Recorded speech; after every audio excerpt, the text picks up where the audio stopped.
Hello, welcome to the Gaago analysis show. As I said last week, the aim of this show is to try and make some understanding of what happened in some of the key actions over last week's games. As you can see, I have the pleasure again of welcoming Séamus to the show in what was a relatively turbulent weekend for hurling. Séamus, how are you? I'm great, Noel. Looking forward to talking about it. It was some cracking games going on. We either done a very good job and we're back here, or quite the opposite, we done a terrible job. And the lads in Gaago just gave us the second attempt. Yeah, that's what I'm thinking, yeah. Probably the latter, I'd say. Yeah, I'd say so. Do you know what? Before we get stuck into some of the content, I was only thinking about it just briefly before we came on. A couple of quick questions for you. I know you don't know what question I'm going to answer or ask you, so just be very mindful, okay? Because you're after being at a lot of games, key player so far in the hurling championship. Oh yeah, well, like it's funny. It's becoming more evident how much Wexford are relying on Lee Chin, and that's a bad thing for Wexford. Lee Chin is hurling, I would say, the best hurling he's done in the last four years, I would say.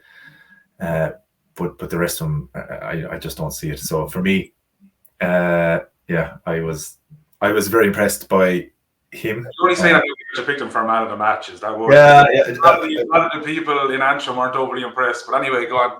And it's a sickener to collect man of the match on the losing team. Unfortunately, I've had that experience as well. So like, it's not a fun interview to do. And Lee was a champion when he did it. But yeah, for me, in terms of if you're talking about most important and like most valuable player, yeah, for me it's Lee. But you know, you look across the way then, and I see in Clare, Shane O'Donnell is just so integral in everything they do.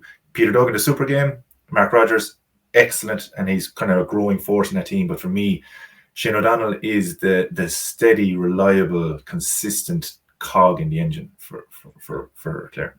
And you know what? It actually, we're not going to get into this now because we could talk about this all day and not get stuck in the clips. But the difference, and I think it's important, the difference between, and this is my opinion, the difference between a good player and a great player is consistency. So like we've seen some amazing players over the years and they can play at 10 out of 10 for 2 or 3 games. And then they might go down as far as 2 and 3 for the next like 5 or 6 games. Whereas Shane O'Donnell, every time Shane O'Donnell goes out there, he's at least a 7, more than likely an 8, 9, and maybe sometimes a 10. But he's consistent across it. Okay, next question for you. Key moment of the weekend. So the key moment for you that kind of epitomised the hurling championship where it's at. Yeah, key moment for me was, you know, it was the second half of the Clare Cork game, and it was the 6-point lead that Cork had. For me, it was the pivotal moment of the Munster Championship. That 6-point lead disappeared before the second yellow to Sean O'Donoghue. So, like, you know, there was talk about the effects of losing a man for Cork, but they had a 6-point lead and it disappeared in less than 5 minutes in the second half. And for me, the whole championship swung on that. And the last question before we get stuck into some of the clips, okay? Has there been a key turning point over the weekend? And you can't use the same one there, the 6-point turnaround. But has there been a key turning point for a team or for maybe an individual? Yeah, it happened in Corrigan Park. So the Leinster Championship now is a different ballgame. So instead of a 2-horse race between Wexford and Dublin after their draw the first weekend, now it's completely open. Wexford host Galway in Wexford Park. We're covering it with Gaago. Like that to me now is it's do or die. If Wexford lose that, well then we're you know you're really staring down the barrel. Because they need a result out of both their games now against Kilkenny and Galway to progress. So for me, you're talking about a turning point in the Leinster Championship. There it is. It was above in Corrigan Park. Oh, a fantastic game, I must say. Peter, the co-com person that was on the match wasn't as good, but it was ever. I'm only joking, shit. So we'll get stuck into it, okay? So the way I've done it this week, rather than choosing 3 specific areas, I feel like personally, I'm going to choose 2 specific ones. But in the first one, which I'm going to look at primarily, is teams committing bodies to the ball. Swarm tackle, and it's becoming more apparent in games. But I'm going to throw 3. I'm going to try and throw 3 separate clips at it. So the first one will be more of an educational piece on what we mean by it. I don't mean that like in an arrogant or condescending way. It's my interpretation of what I see as swarming. Okay. Then the other 2 are, because most teams are appearing to go with that approach, is the risk and reward. So if you risk the swarm and you actually don't win the swarm, what is the implication? And then on the other side is, if you win the swarm, what are your options? And then the last clip, which is completely separate, but kind of related to it, is, well, how do you disrupt the swarm tackle?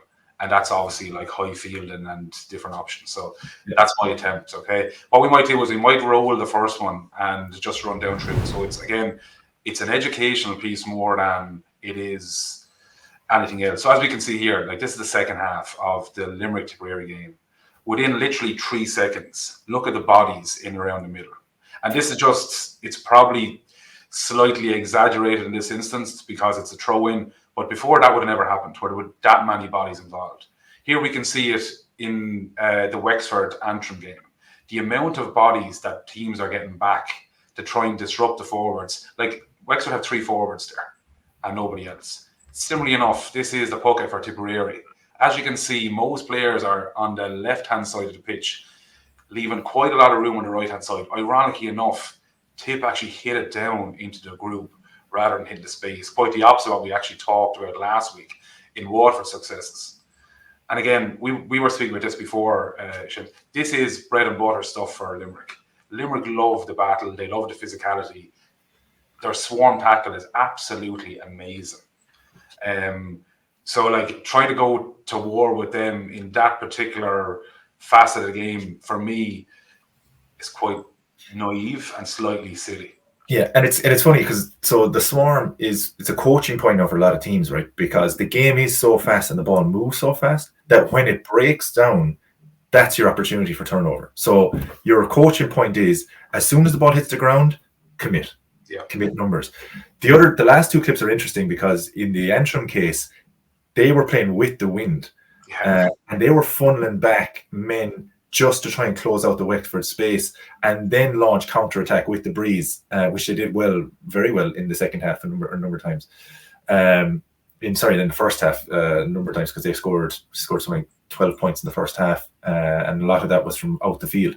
So the last clip then, where you're talking about the puck out strategy for Tipperary, that's a numbers. You're trying to play a numbers game there, where you're trying to put it into a group of players and you're trying to get the breaks, but your break setup has to be pretty good in that scenario. So, if you're going to put numbers in an area, like you said, there's risk and reward in that.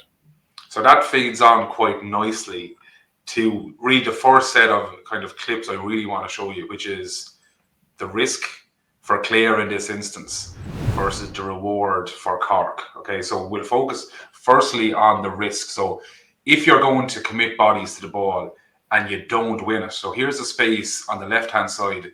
Eibhear Quilligan is actually telling the Clare setup to move away and create space. He then obviously hits the ball in the space. You see Shane O'Donnell running down the field and into that space. As we can see there, there's actually nobody within like 30, 40 yards. But when we actually stop it within like 3 seconds, the numbers of bodies that are around the ball is incredible.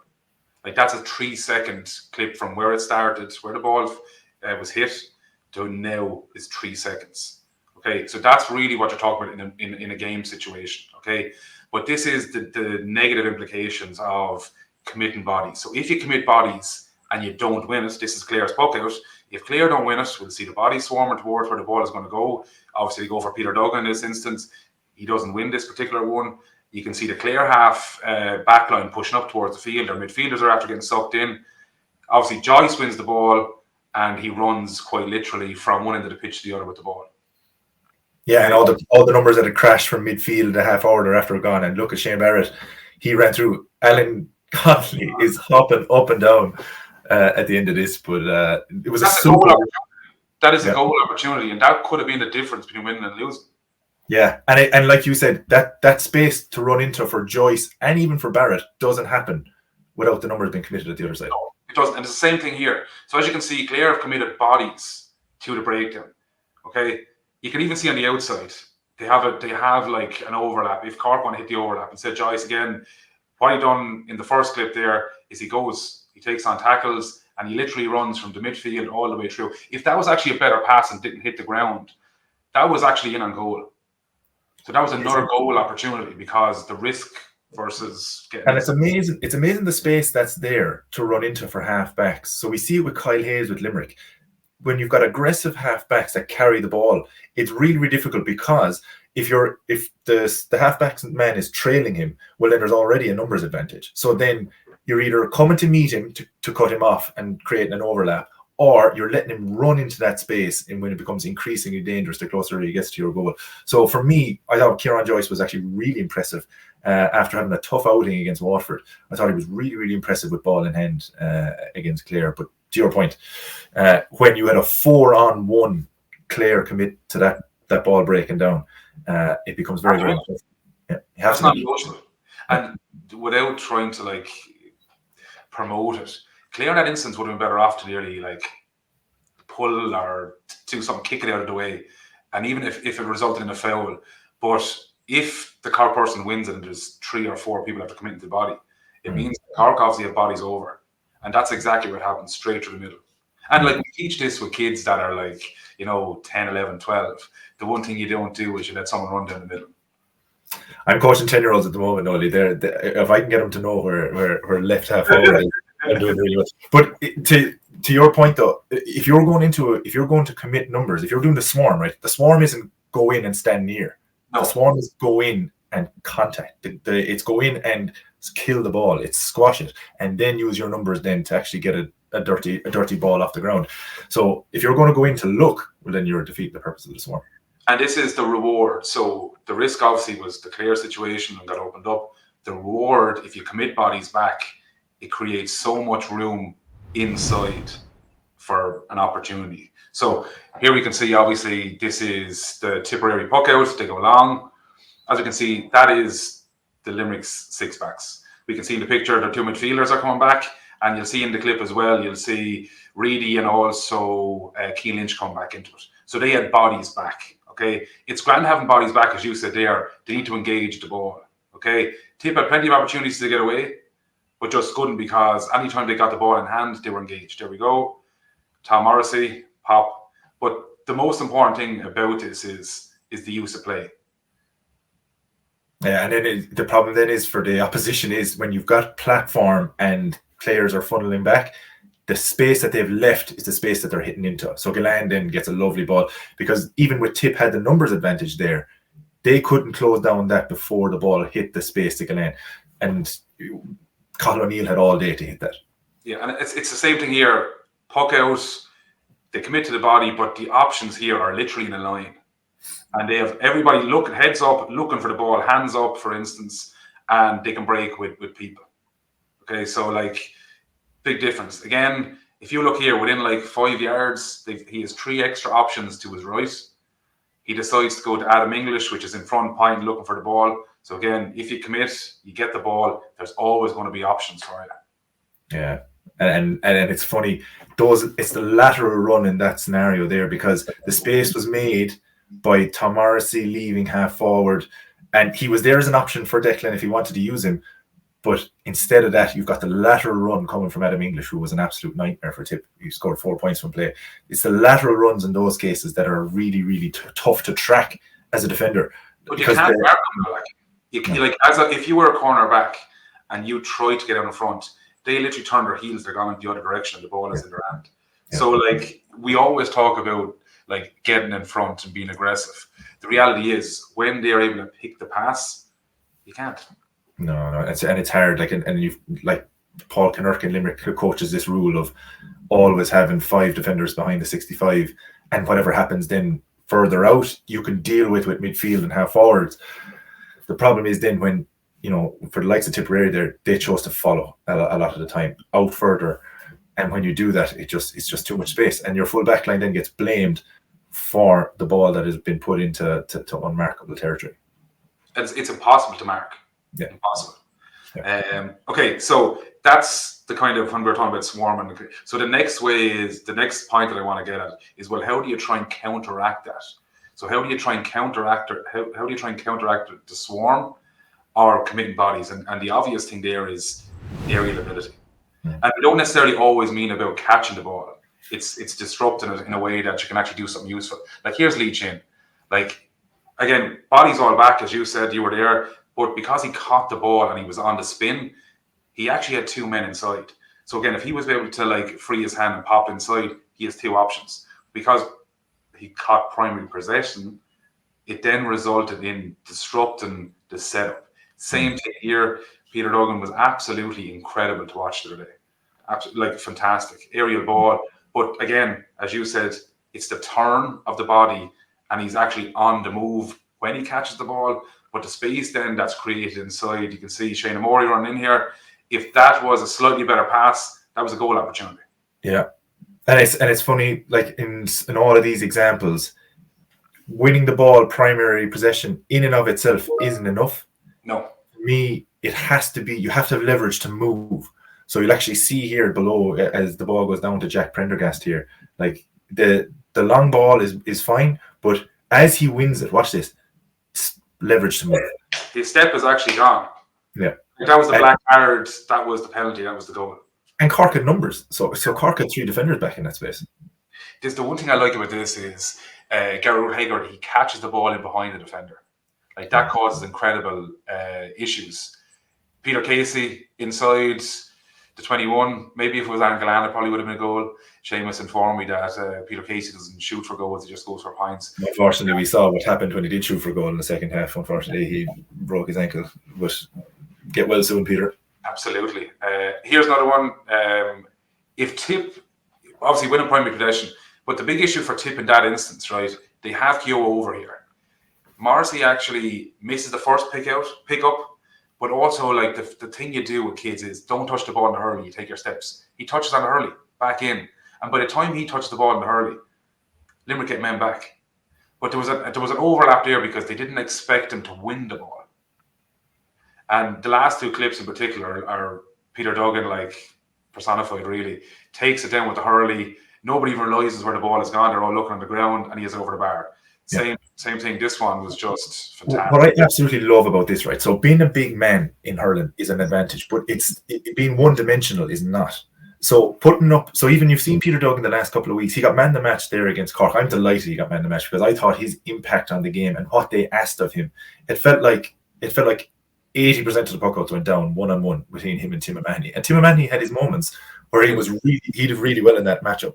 But Duggan has done it against Limerick and he did it against Cork, switching hands, catching with his right, putting the defender off, who's trying to defend the left hand, using the hurley instead of the hand. And it just, the less predictable you are, the harder you are to defend. And for me, that is the ultimate way to disarm a defensive setup, is to do something that they're not expecting.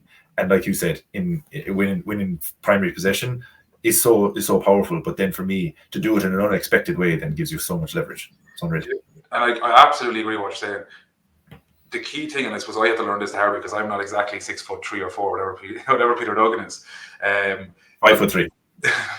Probably a lot more accurate actually. But like the key thing is you don't, and Lee Chin's goal is the very same.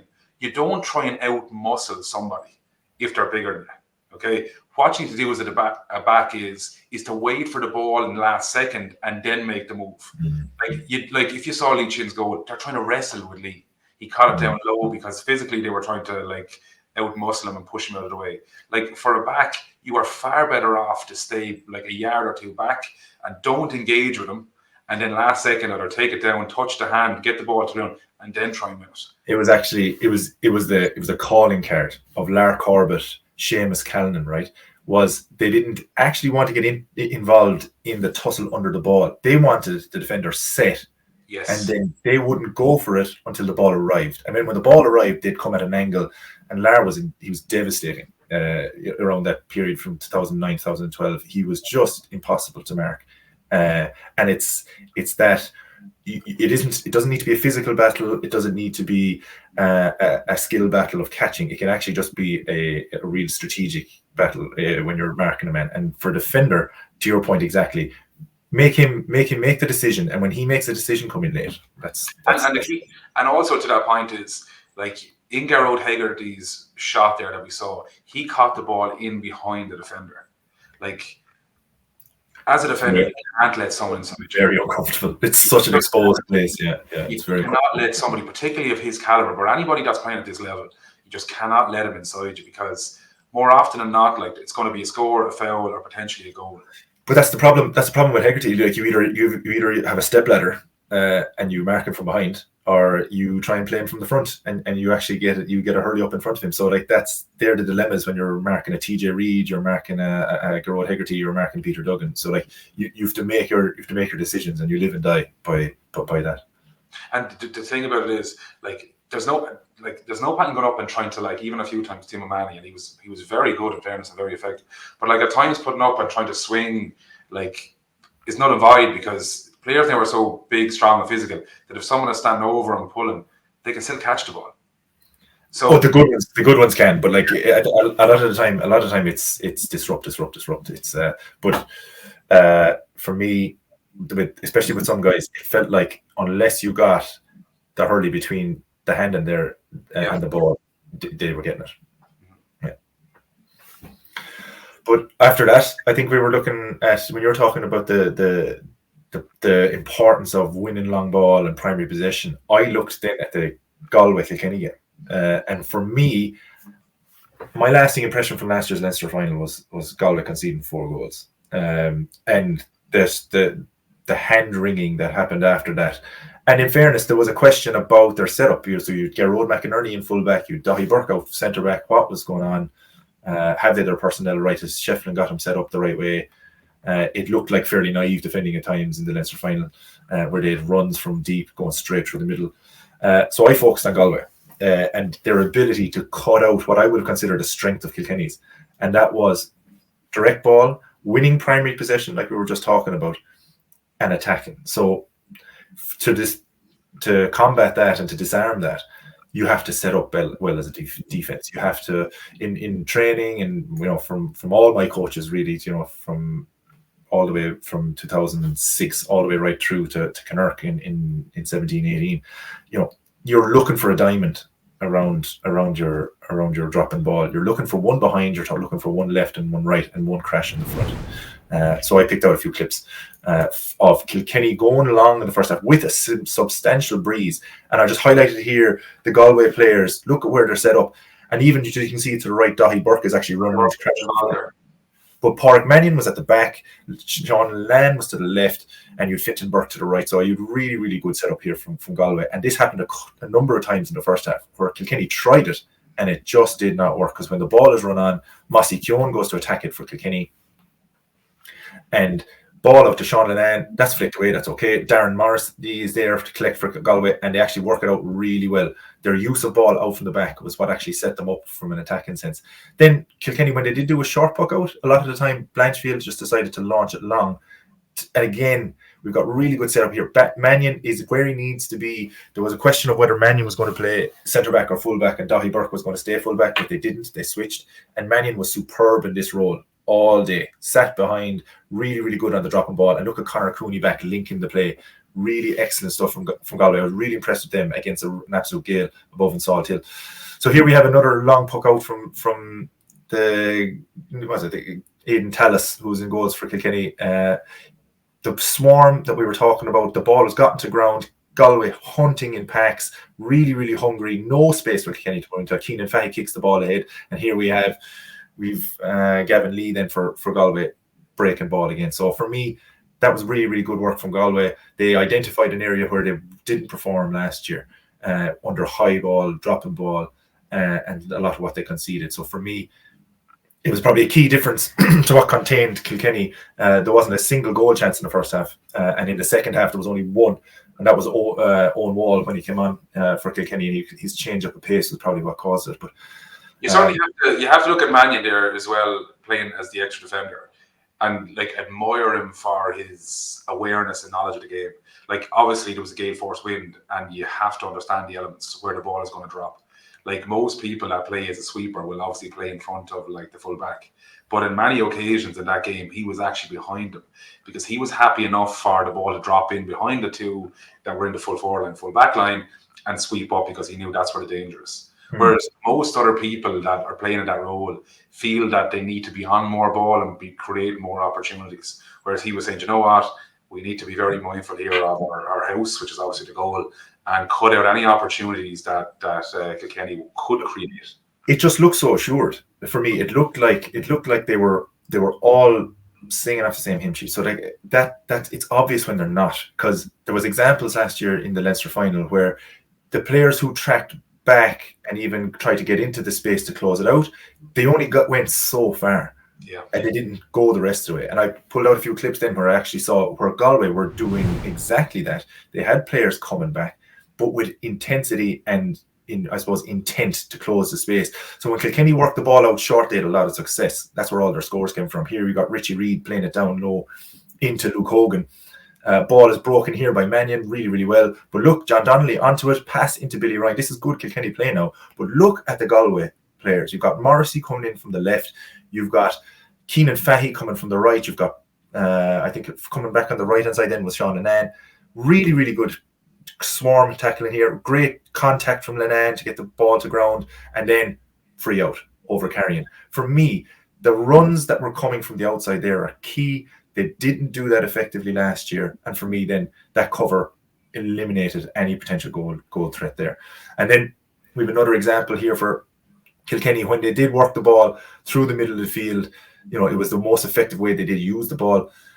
It's a great delivery of a ball again to Billy Ryan. Catches the ball really well and turns. But look, we've got Fintan Burke is shepherding him. So when Billy Ryan put the ball on the hurley, he had nowhere to go. There was no danger of a goal threat. We've got numbers back in the right places. We've got numbers between the Kilkenny man and the goal. And then when the ball is actually spilled out here from the tackle to Martin Keown, Mossy, this is an amazing score for me. Like, this is off the back foot. This is high up with a gale blowing and two defenders in your place. But it was just ironically enough, Billy Ryan missed that catch because he had no options. Yeah. He was looking to give somebody the ball, but there was no one to give it to. Yeah. So he was like, where do I go? Yeah. And then this is actually a really good example then of when Kilkenny did actually win primary possession. Tom Phelan goes up to catch a ball here. But unlike Walter Walsh in last year's Leinster final, who caught the ball, turned in the 45 and beeline for goal, and it was a terrific goal. Tom Phelan catches the ball here. And when he comes down, there's no channel to run into. There's no space. You've got Jack Grealish is after coming on now. He's tight to Luke Hogan at number 2 here for Galway. He's closing that space. He's running in with intent to close that space. You can see it.